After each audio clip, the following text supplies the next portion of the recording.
Hi, everyone. Okay, so for those of you who didn't notice, I'm a kid.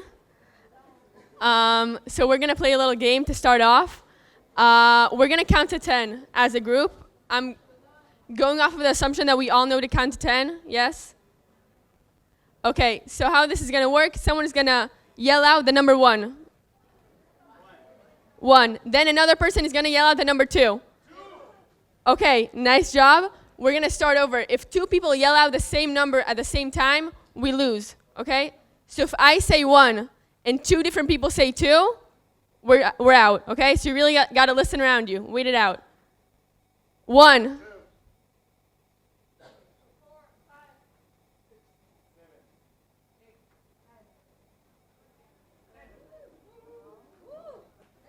That was pretty good.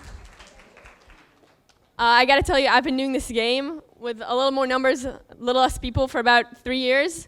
With kids of all ages, it's never worked this well. Maybe it's experience.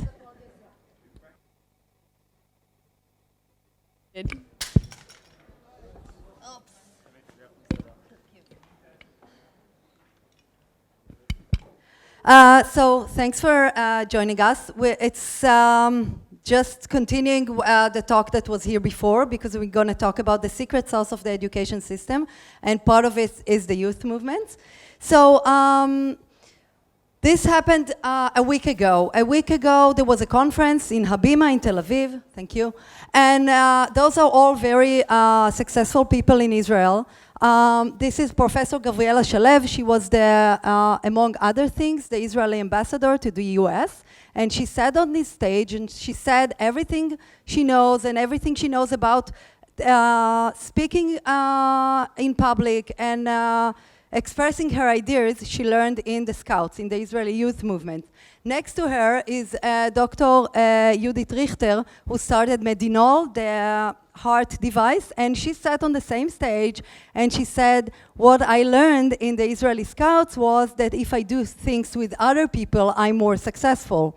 And next to them, Professor Rothstein, who's the CEO of a hospital, said, what I've learned is that if I fail and fail and fail, I will succeed.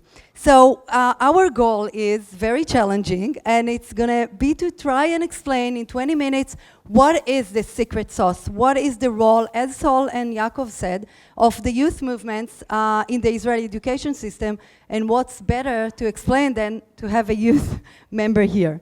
So a little bit about ourselves. So like I said, I'm Ella Wizel. I'm a kid, gonna be 18 in September.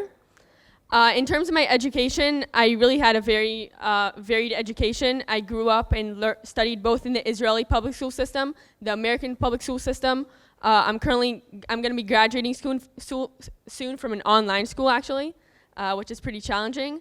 I also, on my own, studied at Harvard Medical School, Brown, BU, really all around the world. I had the opportunity to just go after my own learning and find out what I want to know. I've been in Israeli Scouts since fourth grade, best time of my life. And in the past year, I started my own social justice project. It's a new youth movement in Israel that basically takes the world of music and combines it with a world of just teenagers educating other teenagers. And we have a lot of kids on the spectrum and a lot of kids without special needs play music together. Really an amazing experience.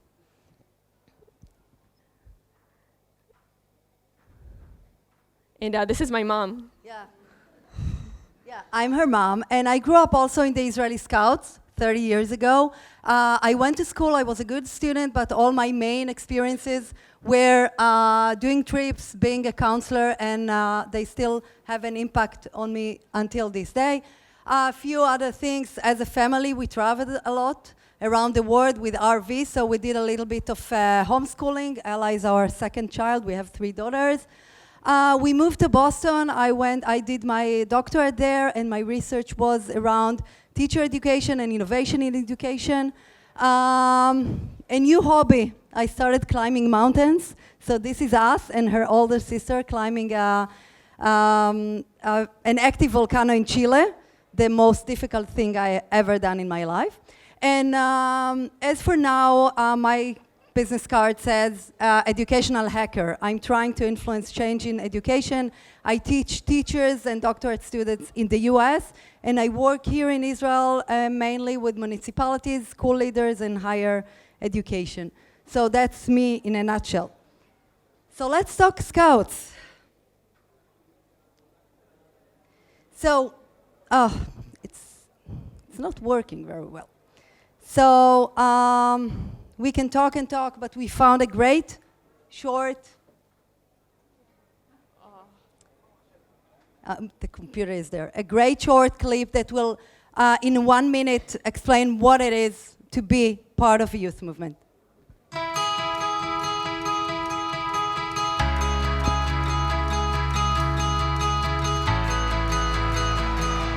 תנועת הצופים היא בית. עם משפחה.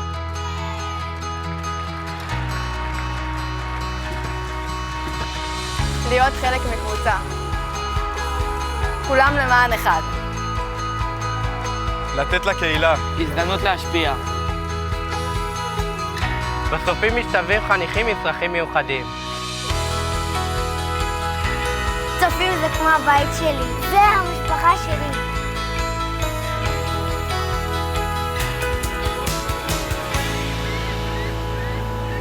לעשות טוב. לצאת מאזור הנוחות. הזדמנות להשפיע. בוגרי הצופים משתלבים בכל שדרת הפיקוד בצה"ל. ובכירים במגזר הציבורי והעסקי. אנחנו צופים לחברת מופת. מעל 500 שמיניסטים ושמיניסטיות דוחים את השירות הצבאי שלהם ויוצאים לשנת שירות.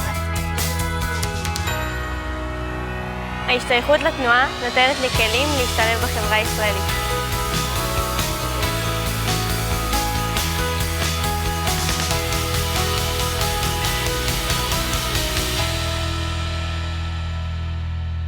So that's hard to explain, but that gives the feeling. So can you share a little bit what was the experience? You've been a counselor for 3 years. How it is to be a counselor of younger kids at such a young age? Honestly, I don't really know how to describe it. I guess the best way to see it or try to have a feel for it is describing the transformation I had. If you saw me in 9th grade before starting, I would never be able to speak in front of this crowd. Practically no self-confidence, didn't really think about the big questions of education or what everything we're talking about today. And then there was a switch. I had 23 4th grade girls, a really big group of kids that relied on me to guide them through trips, to teach them things, to connect them to the world around them. Really most of us, the kids my age and lower, really don't have any awareness of what's going on in the world, what's going on in our country. And so I got responsibility of these girls to try to educate them, to teach them stuff. And it really, I grew through it. Suddenly I was confident. I could speak in front of the crowd. So many amazing things. Can you share a little bit? I'll translate all this to school systems and higher education soon, but can you talk a little bit about projects you've been doing and what you gained out of it? Yeah, so really the projects we take on are really the part in Israeli Scouts that are the most intensive. We spend so much time on it and we gain so much responsibility. One project I'm currently heading up is the Machane Kites, the summer camp for all of the 4th graders in my area. It's about 2,000 kids. It's a lot of kids under my responsibility. Of course, I'm doing it with all the right people, with the right kind of experience. But really, this is where it's kind of the make it or break it moment where you spend hours and hours on end working on the same thing. And it's challenging and it's hard, and there's a lot of moments where you want to cry and you want to sleep. But at the end is that feeling of success and empowerment that really just like makes it feel like a success and makes you want to do it all over again. So as I know, as your mom, it's not all rainbows and unicorns, as you say. So can you talk a little bit about the challenges? A lot of them. A lot of moments crying, a lot of moments feeling frustrated. A lot of it because of the people you work with. Personally, right now, I'm working alongside 4 other kids exactly my age, and we're doing it all together. And just like me, they're all opinionated, all stubborn, all extremely smart. I guess most more than me, and we're all always sure we're right. And you know, they're not, the questions we're dealing with, they're not questions with right or wrong answers. It's not like a math problem. And each of our opinion is so set in stone. We spend sometimes, we go into the nights until 3, 4 a.m. just fighting and arguing, and just each person trying to sway the others towards their opinion. And it never ends with a vote, because none of us is satisfied with that. But at the end, you can be sure there's the best outcome possible, because all of our opinions combined just form something amazing.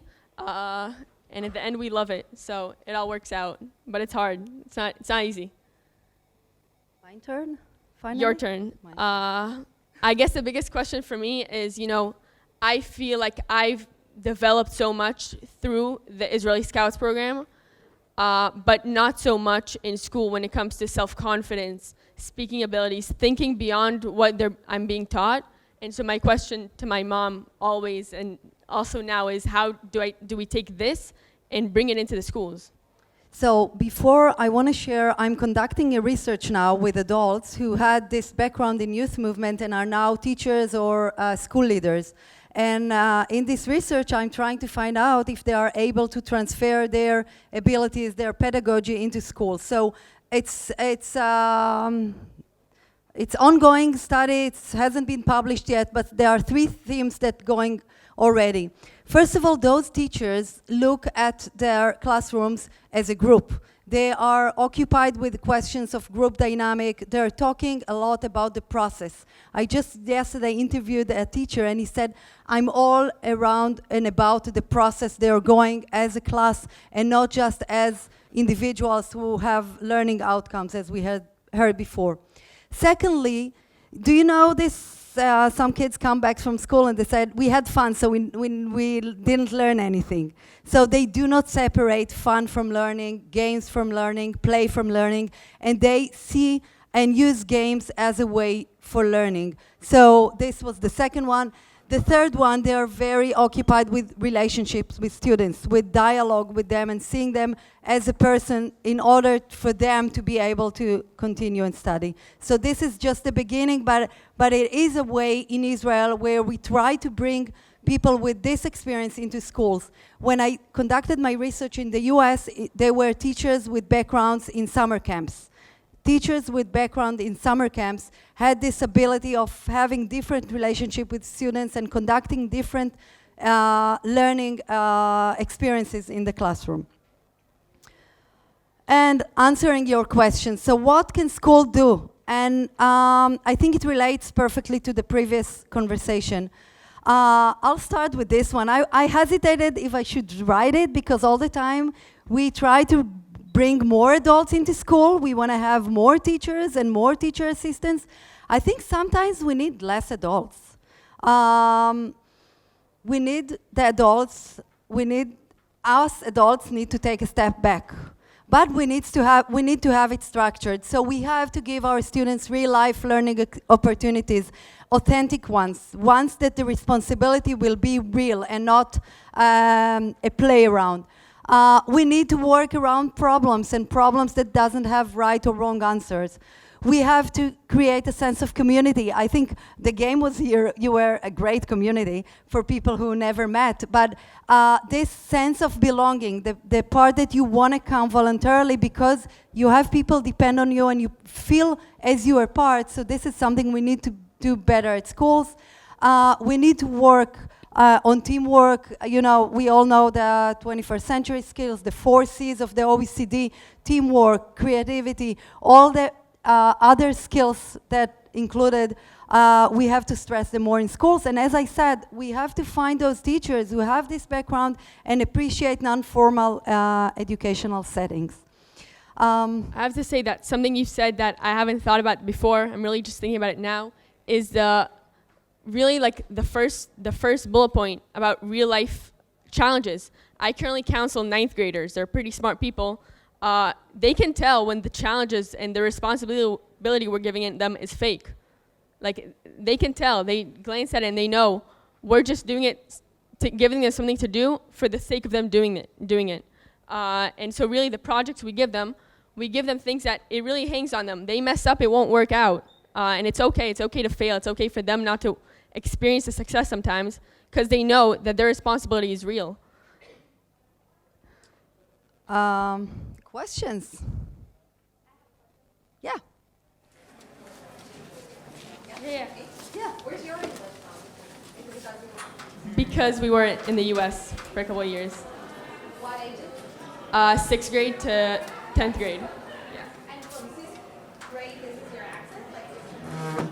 Yes.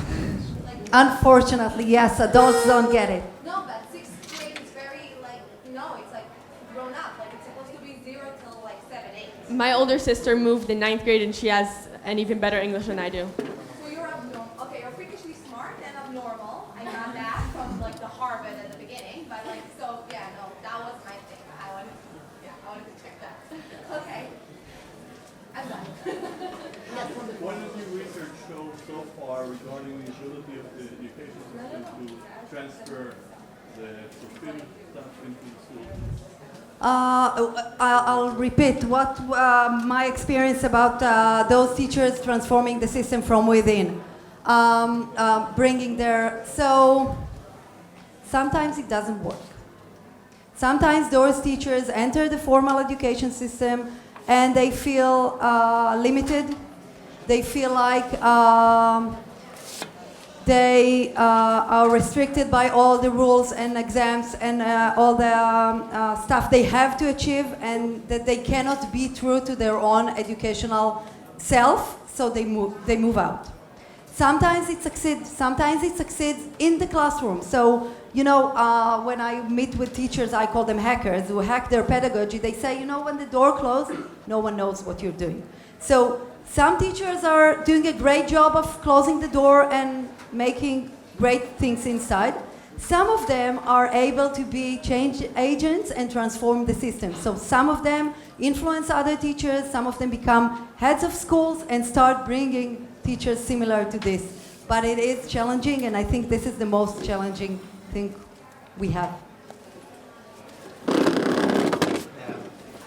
think that you talk about responsibility and all of these things.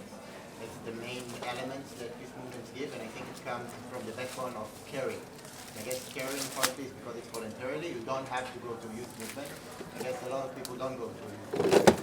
So the question is, how do you bring the sense of caring, which is essential for what you're talking about, when students have to go to school and it's non-voluntarily? I want to say something. I think a lot of times we underestimate just like how smart kids are. I can tell from experience. And I recently encountered it actually yesterday. A kid didn't want to go to Israeli Scouts. He really doesn't like it, but all his friends are there, so he comes. And my kids in 9th grade, they had the experience of counseling other kids for the first time yesterday. And I gave him the opportunity and the responsibility to counsel 10 kids alone. Most of them do in pairs. I put him alone on purpose. And although at first he didn't care about Scouts, he doesn't really want to be here, he just comes for his friends, he felt the responsibility on his shoulders. He felt that we trusted him and that we understood, and we treated him as an adult, basically. We treated him as a mature human being who can take on responsibility, and he outperformed most of the other kids, even though he hasn't come to Israeli Scouts for the past 3 months. And I would add to the list I made before the issue of choice, because they have to go to school, but we can give them more choice within schools. And we have time for last question, so. Yeah.